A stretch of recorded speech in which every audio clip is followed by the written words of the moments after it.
Hey guys, it's Dwight. Welcome back to my channel. Just a quick introduction. This pour or pours that you're going to see took over a few days. I did a pour. I wasn't liking how it turned out.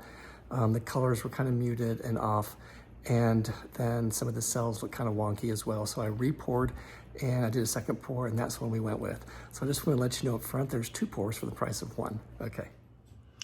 Hey guys, welcome back to my studio. This is Dwight with Dwight Pours. So I have this 36 by 36 canvas here in front of me, and I'll talk to you about these two colanders in just a moment.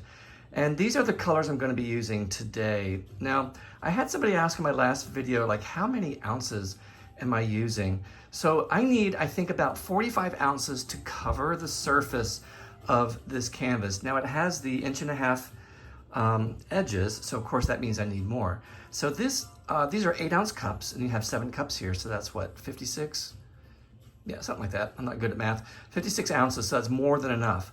And I have my black dump paint over there, and that's 24 ounces. And you say, wow, that is a lot of paint. Well, as you know, you have to tilt over the edges, and these are long edges. They're not a small canvas. So this typically works. It worked on my last one over there, so it should work. Now, the other question is colanders. I've been using this stainless steel colander for a long time. What's unique about it is the bottom. And so what happens, as you can see, it completely covers the canvas. So the paint will pool and come up here. And so when I take it out, I have this nice pool of paint that I pour my black paint into. Now I bought this one the other day, and the bottom is different. As you can see, there's more perforations and there's room for paint to come out. So I'm a little nervous. I think I'm going to use the new one today to see what kind of effect I get. The paints will spread more than they do with the stainless steel one, but I think there might be more mixing because there are more holes. If you look at the inside of this, yeah, there I am.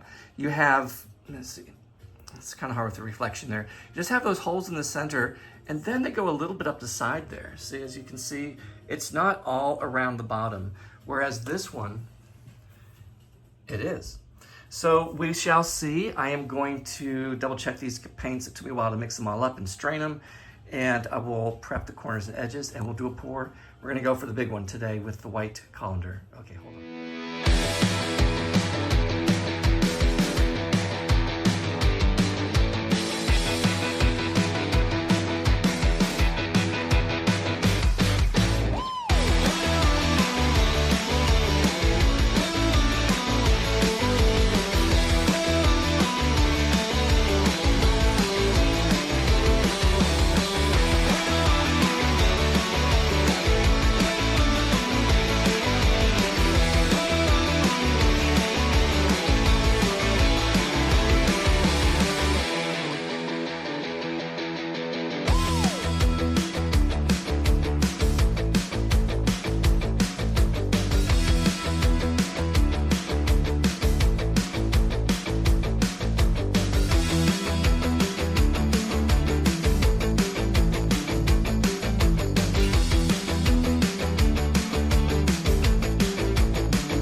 Hey guys, here I am back with the initial wet results. Now, I liked using that colander. I'll tell you why.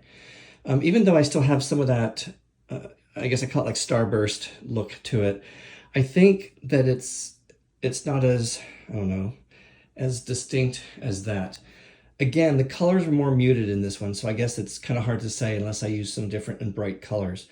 And the other thing is, I'm not really sure about this one. It's too late to scrape it because it's already started to dry on the edges, so I'm not going to touch it. I think it's pretty much stopped moving. It is interesting, I do have to say.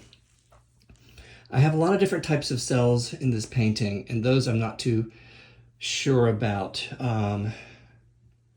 So this end I'm very pleased with. As you can see, very interesting. There's some of that gold. Then we have some of that brickish color, but you know, that brick doesn't go well with that sort of avocado color. So I made a mistake, I think, in how I poured these colors. The blue and the avocado look good together, and they looked good back in this painting here. So I think I didn't pay as much attention to the color as I typically have been, because I was more interested in the process of using that new colander. Let me walk over here, and I have some problems with this end. So you have to realize, and if you don't already know this, I'm very particular about my pours, and I'm very particular about what I show people. And I look for pours that I do that I want them to be what I call perfect. For me, you might think this is perfectly fine, but I'll show you where I'm struggling. Now, first of all, the colors down here. I mean, come on, look at that. That's just beautiful.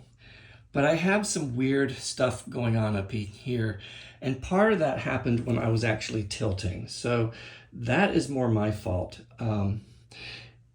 I still might keep it. I mean, I just love that. Now, I will take out the edge, as you know. I don't think this is going to change much, and if I do go in to do anything, it might just be trimming up some of these just right through here. Just this one here to make it a little bit more round. But other than that, I may just leave it alone. There's some interesting... So yeah, this created some very interesting looks. Now, I did mix my own paints like I think I mentioned, or maybe I didn't. I think I didn't go over the colors with you. I apologize. And then this is just interesting up here. I'm not quite sure if I should paint over this once it's dry or to leave it alone. For now, I'm going to leave it alone. I will complete this video because if you're watching it, then you know I completed it. I'm going to walk around to this side because this is how I might orient it, only because, you know, I have some of the blue here and it's just sort of looks like it's wrapping around this way. That would probably be the only way that I would orient it. So guys, for me, the struggle is real. I know these colors are not typically what I would use. They're interesting. They have some uniqueness to them. They're, you know, I use the word muted because I did use silver in some of the colors, like the sort of the brick red. I used some silver and brown, and then I used some silver and white in the blue. That was a nice deep blue before that. I do have to say that I do love the Hauser green and the avocado. And I think what I need to do with my next pearl is stick with those colors and maybe a little bit of blue, but just do cream and the avocado colors. I think those are really, really pretty. So here's that other edge that I have some issues with. Oops, I'm awfully close to the edge here. These cells are just not very good, in my opinion. It happened when I stretched and I knew something was off, but I let it go because sometimes what happens is when the cells overall start to develop, they kind of push things back into perspective. But I do like the colors, and I think, yeah, I'll have to sleep on it. So if you see this video, I'll let you know in the long run if I'm going to paint over it. But I think I've been talking about 5 minutes now, so I think I'll be quiet. Okay, guys, thanks for watching this part, and fingers crossed, we'll see how it dries, and I'll show you the final results, and we'll go from there. Okay, guys, here I am the next morning. This painting is dry. I have decided to paint over it. As you can see, I've mixed up some paints here. I'm just not happy the way it turned out. I'm not really sure what that was about. Part of it was the paint color. The other part was some of the pearls or cells just didn't form quite right, like over in this corner here. So I apologize if you liked it. I'm going to be using more of a brown tone with a little bit of blue pour and enough white to sort of lighten this up a little bit. So I'm going to pour it pretty much in this order, with white at the beginning and maybe between this brown and white mixed in. So it's going to lighten it up. I am going to go back and use my stainless steel colander because I like the effect of that. I think it'll work well with what I want to do today. So guys, yeah, thanks for being patient with me. Hopefully we get this one going really well real soon. And I'm going to mix these up, check the consistencies. We'll get started.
Okay guys, here I am back in my studio, as you can tell, with the final wet results. And this is what I was going for, folks. I wanted a lot of neutrals in there, and I'm really surprised, in a good way, that there's white in here as well too.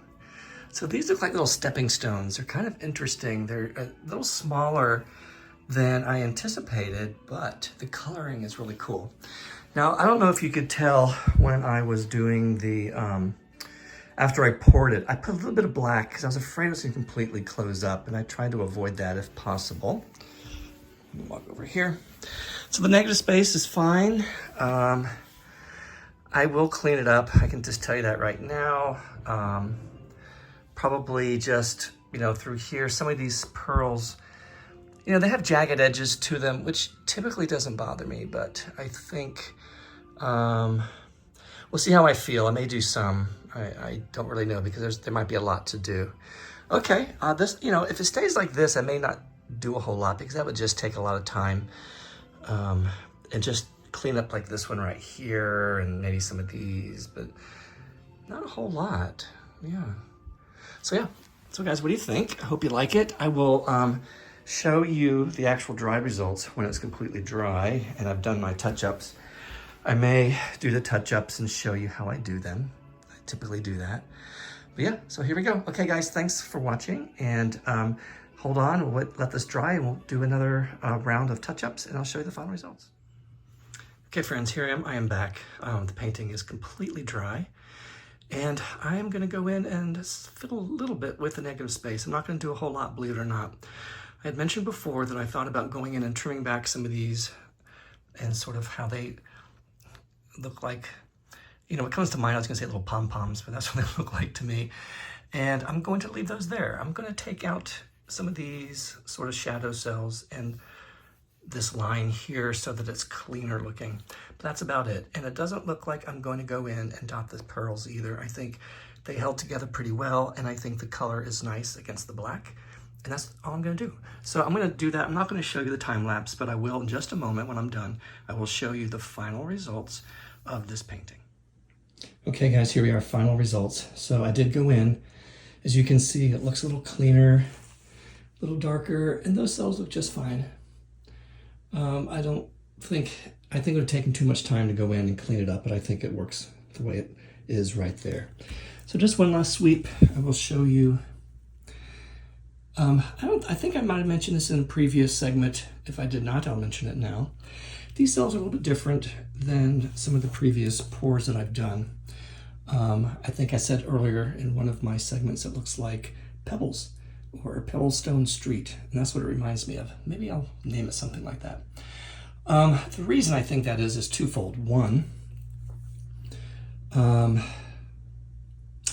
think the black paint might have been a little too thick, and the reason I say that is because the cells didn't get super big.